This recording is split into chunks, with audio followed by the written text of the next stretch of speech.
Bonjour à tous, bienvenue sur ce huitième épisode donc de Blabla de basket. Alors aujourd'hui c'est un épisode un peu particulier parce que on n'a pas forcément de blessés, puis on va arriver un petit peu à l'intersaison, donc c'est ce dont on va parler. Et bientôt, Julien me rappelait qu'il y a la Coupe du Monde basket, donc on aura un peu plus de, dans mon avis, de contenu à ce moment-là.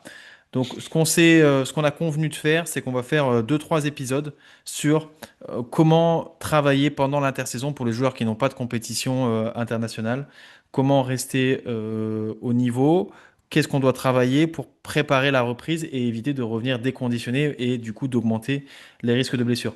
L'épisode d'aujourd'hui, du coup, il va plutôt tenir sur le musculo-tendineux, donc le tissu conjonctif, le tissu musculaire, le système nerveux. Et puis ensuite, on verra un petit peu ce qu'on peut faire pour le système cardiovasculaire. Pour commencer, du coup, on va juste profiter de l'expérience de Julien dans le basket pour voir, alors évidemment à son échelle, hein, c'est pas à l'échelle internationale ni dans tous les clubs, mais ce qu'il a pu rencontrer comme problématique avec les joueurs qui partaient à l'intersaison, comment on les retrouve au début de la saison d'après, et du coup, ça va nous aiguiller sur les points à travailler pour éviter les blessures.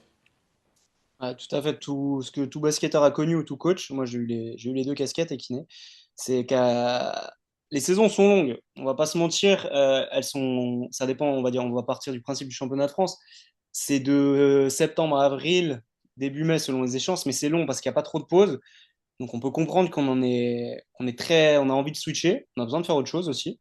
Donc première chose, c'est prendre 7-15 jours pour soi, se changer les idées. On peut toujours mettre par un autre sport, par une petite activité cardio, une activité renfo, pour éviter de se déconditionner totalement. Mais c'est clair qu'il faut couper. Après, ce qui arrive souvent, c'est au bout de une semaine, 10 jours, j'ai mal au tendon, genou, tendon d'Achille. Ceux qui ont rien fait parce qu'ils n'avaient pas la motivation ou ils ont fait des trucs. Il y a des grosses pertes de temps qu'on voit aussi sur les réseaux sociaux. Et tout ça, ça amène en fait à la pré-saison, qui est la période la plus facile, la plus importante, pardon. Et bah, elle est totalement en parcimonie parce qu'on est ralenti par des blessures. Individuellement, pour la performance du joueur, pour son temps de jeu qui cesse, qu'il essaye de gratter auprès du coach, bah, c'est pénalisant, mais aussi pour l'équipe. Donc ça, c'est vraiment pour moi la off-season et juste avant la pré-saison collective, la pré-saison individuelle, c'est ce qui va déterminer votre saison. Ouais, c'est une période charnière pendant laquelle en fait on va voir un petit peu ce qu'on peut mettre en place justement pour prévenir toutes ces blessures parce que l'avantage du basket c'est qu'il y a plein d'incertitudes mais il y a quand même des pathologies, des blessures qui reviennent très fréquemment. On en a quand même déjà parlé de certaines. Elles touchent quasiment toutes le tissu conjonctif à chaque fois donc on va voir comment on peut l'entretenir parce que on va faire un petit peu la distinction dans cet épisode entre tout ce qui va être biologie, donc en termes de tissu, le tissu conjonctif, le tissu musculaire, et ce qui va être un petit peu neurologie, donc le système nerveux, sa capacité à produire de la force, etc. Parce qu'on va voir que ça se perd pas à la même vitesse, et du coup, ça n'aura pas forcément les mêmes conséquences. Alors, on m'a aussi dit, petit rappel, qu'est-ce que c'est le tissu conjonctif? Déjà, vous en avez partout dans tout le corps. Et nous, on s'intéresse au tissu conjonctif dans les tendons, dans les muscles, dans les ligaments, dans les fascias. Nous, c'est ça qu'on parle. On m'a posé la question par message l'autre fois. Ouais.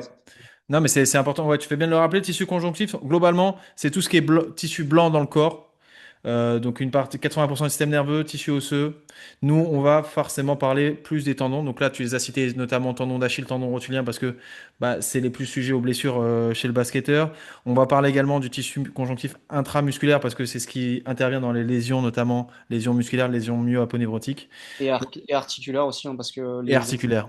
les joueurs ou joueuses en fin de carrière, pareil, ils ont été en décharge pendant 2 mois. Tu leur remets entre 5 et 8 entraînements par semaine d'un coup.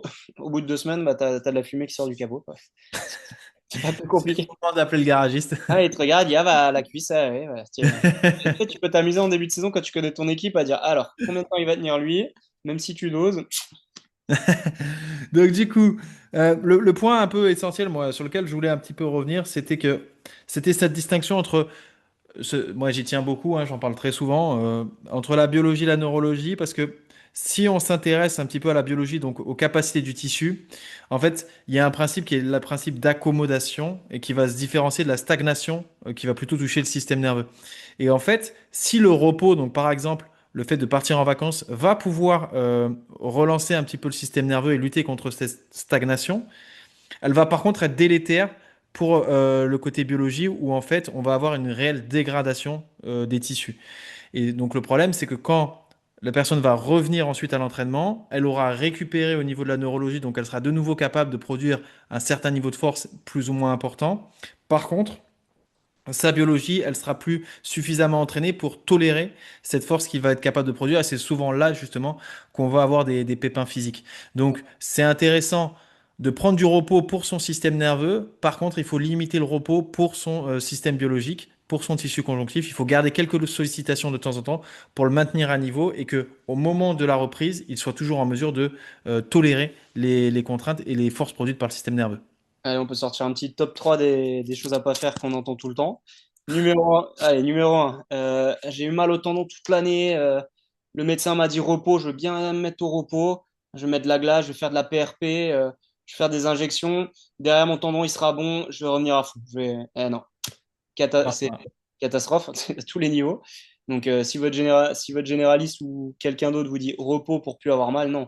Justement, il hmm. faut profiter de cette saison pour aller crescendo. Si en NBA, ils ont de mi-juillet à début octobre une phase de préparation, c'est pas pour rien. Alors, vous n'avez pas 81 matchs dans la saison, ça c'est une certitude, mais ça demande quand même plusieurs choses. C'est là où ils ont la plus grosse charge de travail. Numéro 2, on a aussi tout ce qui est je veux dunker, je veux gagner en détente, je veux être plus explosif. Du coup, là, en termes de charge, c'est l'inverse. Ça monte en flèche, on va faire de la pliométrie isolée, donc des sauts, des choses qu'on voit sur Insta et on n'arrive pas à les quantifier. On va faire 3, 4, 5 fois dans la semaine. Derrière, effet secondaire, douleur tendineuse, douleur articulaire, système nerveux à plat, et le tissu, comme tu as dit, Val, il est pas prêt, il a assez de charge, ça demande beaucoup de temps pour pouvoir faire beaucoup de plio. Et du coup, effet inverse, mais même résultat. Et dernier, qu'est-ce que je dirais encore que j'ai eu L'alcool. l'alcool. Non, je l'avais avant, mais je l'avais plus. L'alcool. L'alcool. L'alcool.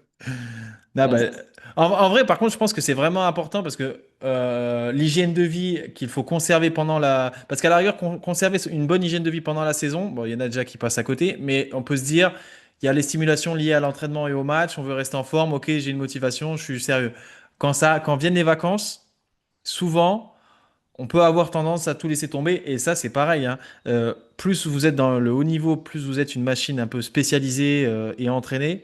Et plus c'est un dérèglement au niveau de l'alimentation, ça peut avoir des conséquences assez importantes sur le corps et son fonctionnement. Moi, je le sais, dès que je commence à enchaîner 2 3 jours de mauvaise nutrition, je commence à avoir mal partout, je commence à sentir des inflammations, mon corps il bouge plus pareil. Vraiment, l'alimentation, je pense que c'est un peu sous-coté quand même. Si, et la dernière, c'est. Oui, oui, tout à fait. Bah, après, il y a aussi le côté mental, je pense qu'il faut pas négliger. Se faire plaisir, c'est aussi important. Mais la dernière, c'est soit les gens qui vont mettre tout sur le cardio pendant l'intersaison. Du coup, ils vont vraiment perdre en capacité musculaire. Et on sait qu'on a un sport où on a besoin d'un cardio, mais on a aussi besoin de capacité musculo-tendineuse.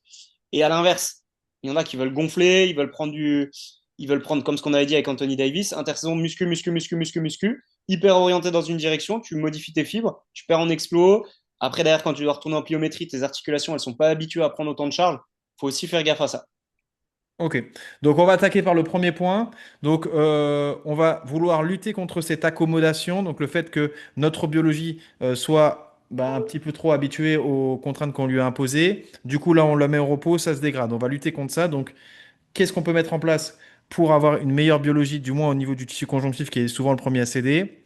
On a fait plein de podcasts dessus, il y a plein de contenus dessus, mais globalement, la base, ça reste les contractions isométriques de basse à moyenne intensité, donc entre 40 et 70% d'intensité, dans une position d'allongement sur une durée qui va atteindre environ entre 45 secondes et 2 minutes. Essayer de varier les positions pour varier un petit peu les fibres qui vont être Donc, chez nous, mises. au basket, ça va être des fentes avant, ça va être des fentes latérales. Voilà, tout basique, c'est des positions à tenir. Et sur le Ça... tendon d'Achille. Et sur le tendon d'Achille, oui. Et sur le tendon d'Achille. Donc ça, on va essayer de faire en sorte de faire un petit peu des récaps vidéo après ce blabla de basket pour vous donner des idées d'exercices. Évidemment, ce sera très sommaire, mais pour les personnes qui n'ont pas de matériel, qui sont pas encadrées, qui savent pas du tout quoi faire, ça pourra toujours aider. Donc vraiment, distinguer l'accommodation au niveau de la biologie de la stagnation au niveau du système nerveux. Il y en a une qui va diminuer beaucoup plus vite que l'autre. Et le problème, c'est que ça va créer une asymétrie. Et derrière, du coup, au retour, ça va créer de la lésion.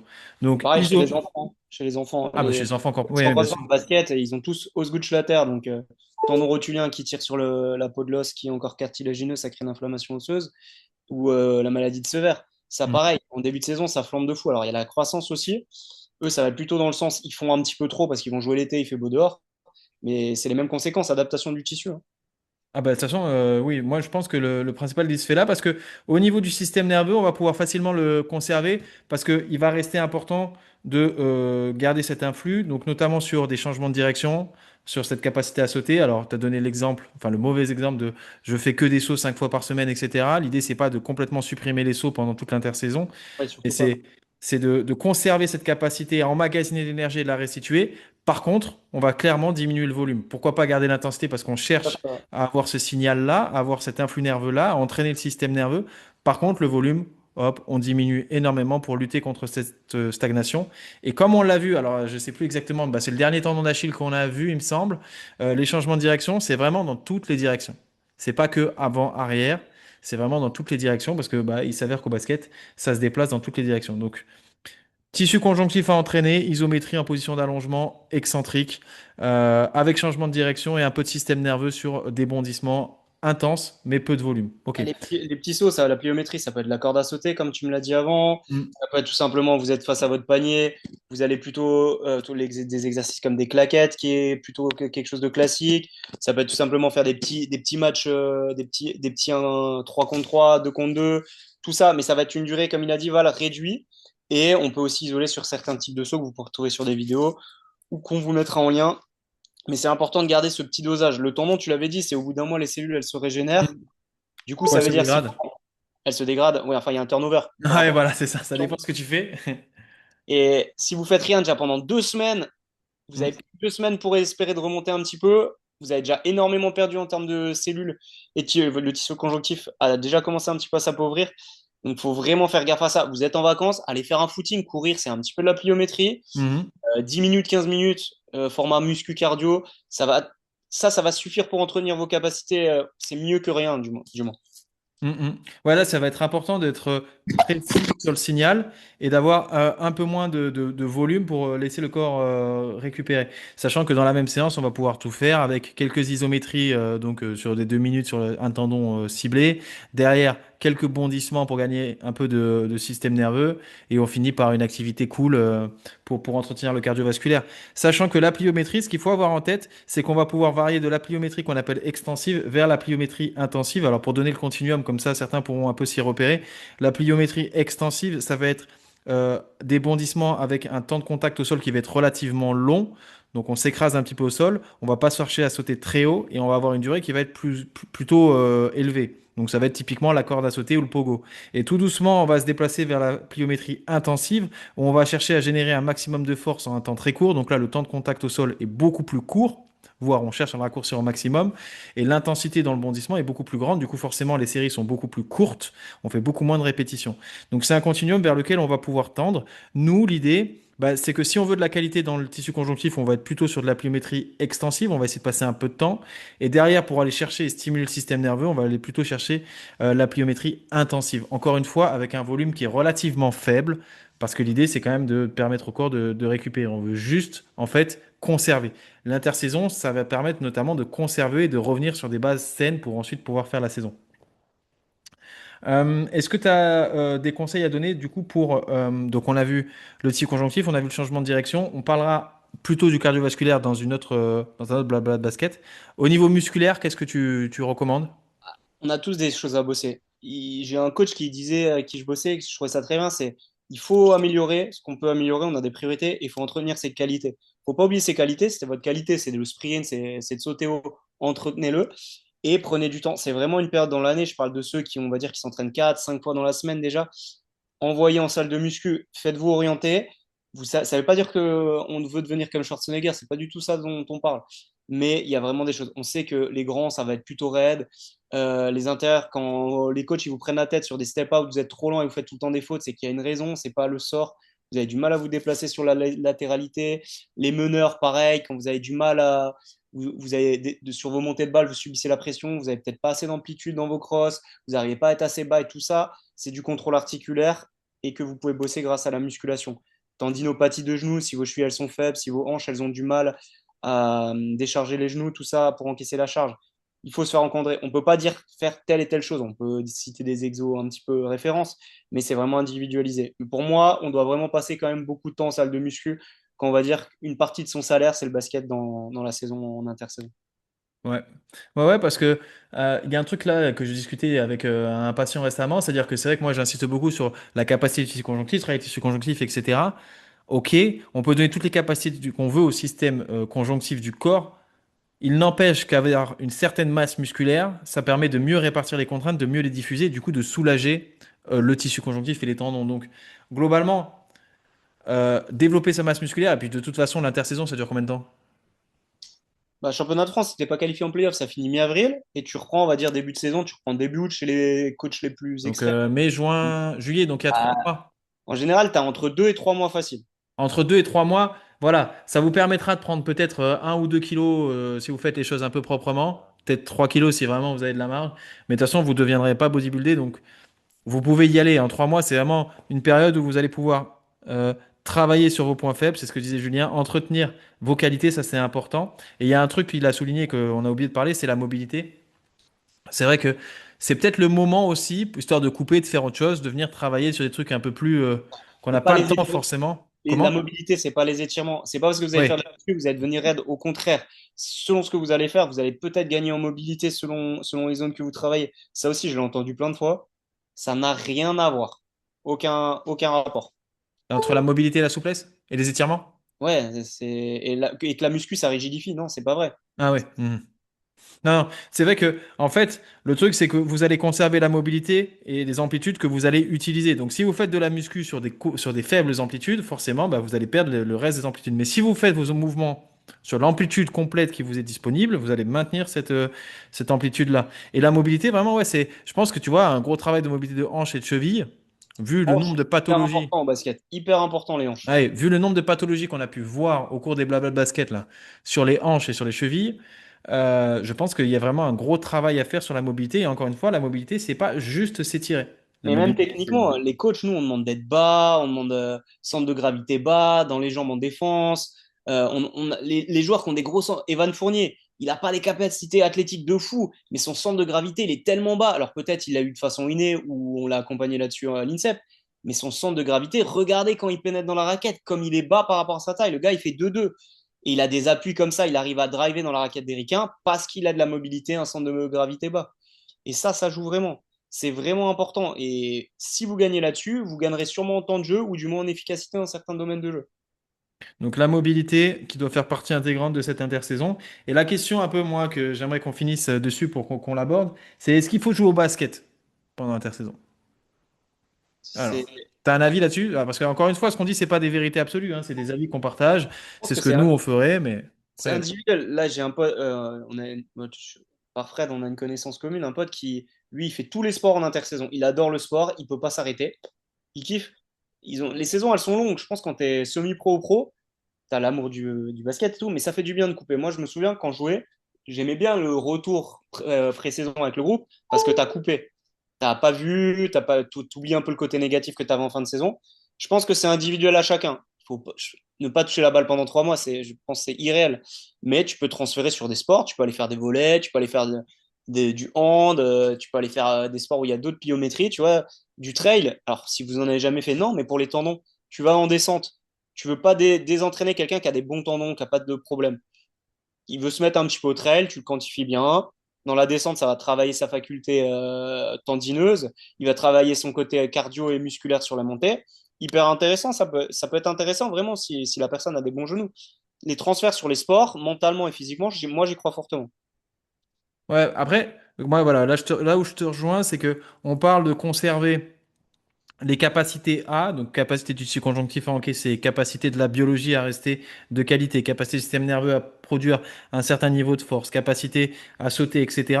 À mon avis, si on veut conserver réellement ces choses-là, il va falloir à un moment donné rejouer au basket parce que il y a des contraintes qui sont propres au basket, qu'on Oui, retrouvera dans aucun autre sport.